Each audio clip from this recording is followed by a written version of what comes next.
We don't know how AI will behave. If for some reason AI decides to turn and fire at its own people, we just don't know. Do you think ground drones and other systems will be able to fully replace the infantry? We're close. How close? Close. You'll see. 80 to 90% of them will be replaced by robots. Could you please share how you decided to start your company and what those first months of development were like? The first months were probably the hardest and the most interesting. I served in the military. I left the service at the end of 2022, and for about half a year we were just trying to figure out how we could help the military. We didn't know where to start, but then, one day, my brother-in-arms called and asked if we could make a simple robot that would just mow the grass to reduce the number of injuries soldiers were getting while demining areas by hand. That's how our logistics robot was born. So, the first year was all about development, showing prototypes to the military, testing at ranges, lots and lots of testing.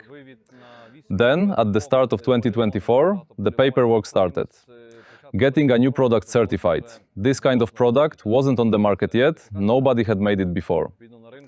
In August 2024, we finally got our first product certified. It was the demining robot. And then, in November of the same year, we certified the logistics robot, developed from the first product called Zmiy. Guys from the 3rd Separate Assault Brigade came up and said, "Cool machine, but can you make it capable of carrying stuff, some cargo?" We said, "Sure, let's try." And within about a week, we had a logistics version of the Zmiy robot. In November, we passed the tests and received a NATO classification code.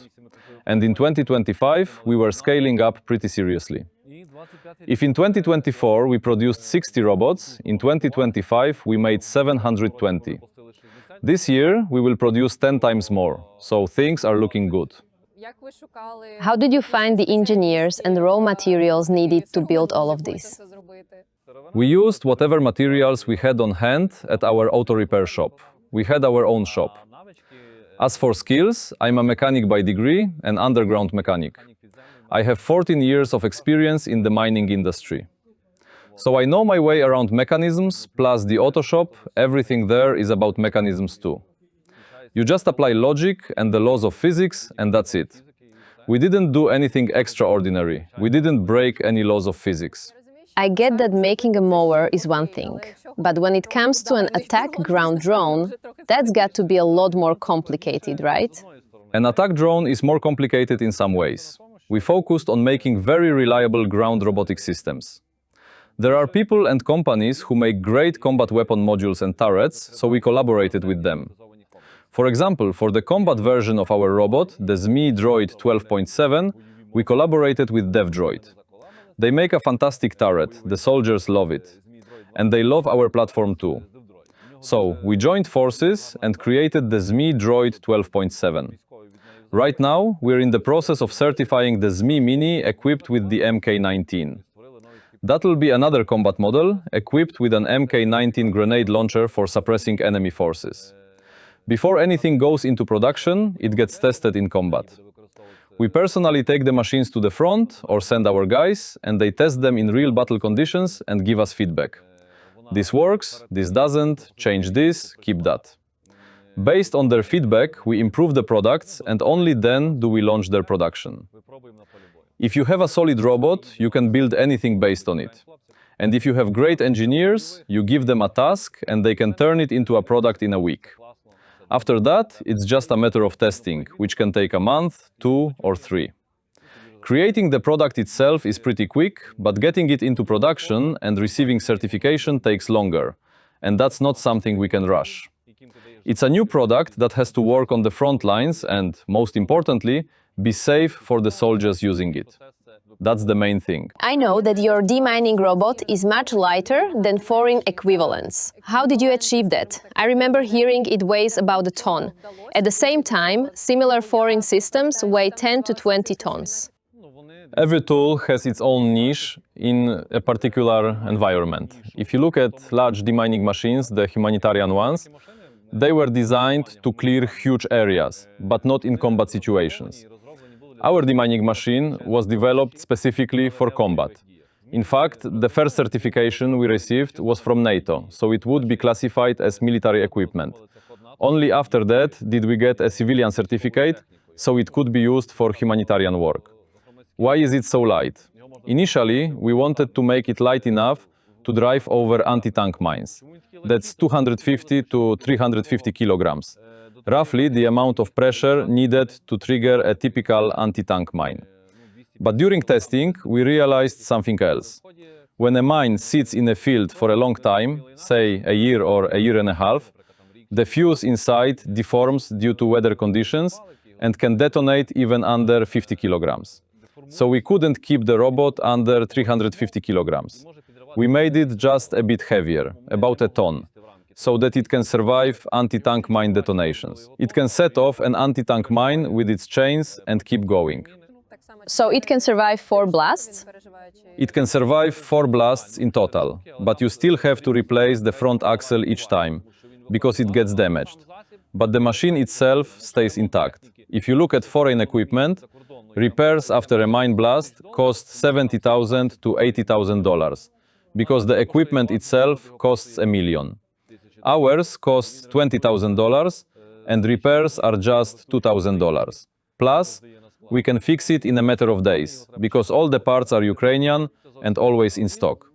With foreign machines, you have to wait for parts to arrive. It's a completely different story. But our machine can't replace the big ones, because those are meant for large areas.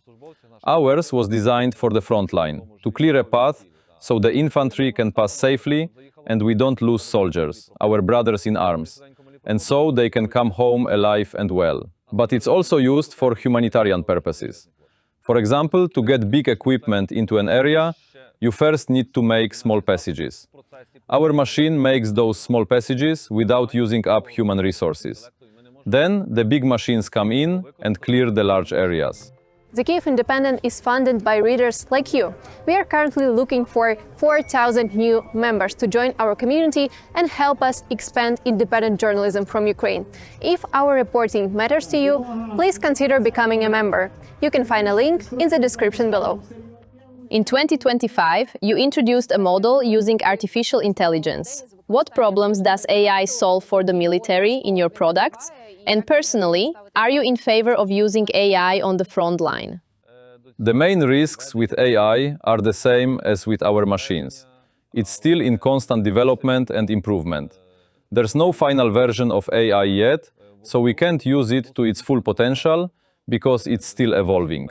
In our case, AI is only used in combat modules. It helps with target acquisition, tracking and observation. But actual control of the machine and firing is still done by an operator. There are 2 reasons for that. First, safety. We don't know how AI will behave. For example, if a soldier approaches a machine to reload it, and for some reason AI decides to turn and fire at its own people.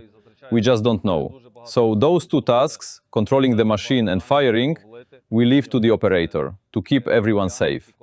How long does it usually take to train AI? It takes a very long time. It's a huge resource drain, because you need to feed it a massive database. The battlefield changes every day. Maybe you set a route today, but tomorrow that route is bombed out, and you have to find a new way around. AI doesn't see that something's changed. Russians are also constantly adapting to us, just like we adapt to them. We create something new, they counter it, we counter their countermeasures, and so on. The front line changes every 2 to 3 weeks, a month at most. So you always have to update, add new features. That means you have to retrain the AI from scratch. It's a very complex process. Is this done directly by the units, or do you as a company provide this? We provide it as a company, but we also get it from others. There's a big network of people working on this.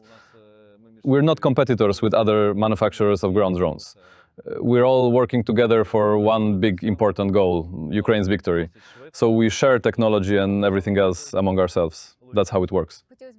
I'd also like to talk about your mini Zmiy. First of all, why mini? Let's start there. The Mini was born pretty quickly and in an interesting way.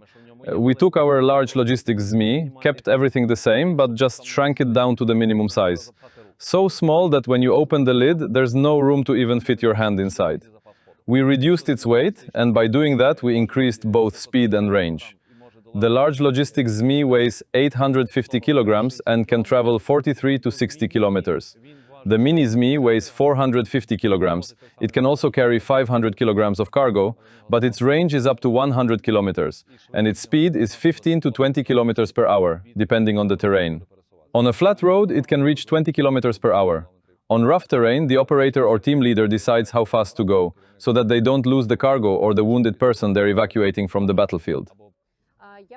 I remember in one of your interviews, your colleagues mentioned that you hardly brought in any investors at the start. Has that changed by now?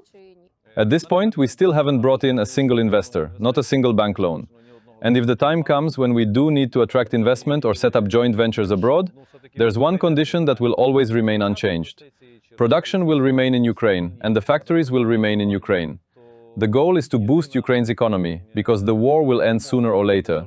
Maybe tomorrow, maybe in a year, but it will end. And Ukraine will need to get back on its feet. If you have big factories in Ukraine and you're exporting your products, then the Ukrainian economy will grow. But if the factories are abroad, that's not good for Ukraine. This isn't just a business, it's a project. It's an amazing project. And right now, it's about saving lives. The lives of my brothers in arms at the front, and in the future, it's about developing Ukraine. Do you have any international clients, and what is your general view of the government's policy on Ukrainian arms exports? We haven't started exporting yet because, going back to what I said earlier, this project is about saving lives. First and foremost, we need to supply our military. Once we've done that, then we'll think about exporting. The government's thinking is the same. It's about boosting the economy. If we sell abroad, the money and taxes stay in Ukraine, which helps the economy. But we're not at the point yet where we can fully stock the warehouses and have enough units for all the soldiers who need them. Right now, ground drones are holding the line on the front, and the losses among them are huge. They save lives, because otherwise soldiers would be in those dangerous spots instead of them. Maybe more than one soldier. Robots are handling those tasks now, so we need a lot of them. By a lot, do you mean double, triple, 10 times more than in 2025? As you've heard, the president officially announced the goal is 50,000 ground drones by the end of the year. Last year, there were only 15,000. So they want 4 times as many. And it's not just a wish. They're basing this on the military's actual needs. The soldiers submit their requests, and that's how they know what's needed. We'll hit it this year, and next year we'll triple it again. No problem. There are no obstacles. The government is helping in every way. That support is a huge factor in developing ground drones. Do you think ground drones and other systems will be able to fully replace the infantry? How close are we to this moment? We're close. How close? Close. You'll see. In your view, what steps are still needed to get there? Look, there's one rule that's been true in war for centuries, and it never changes. Wherever an infantryman sets foot, that's your land.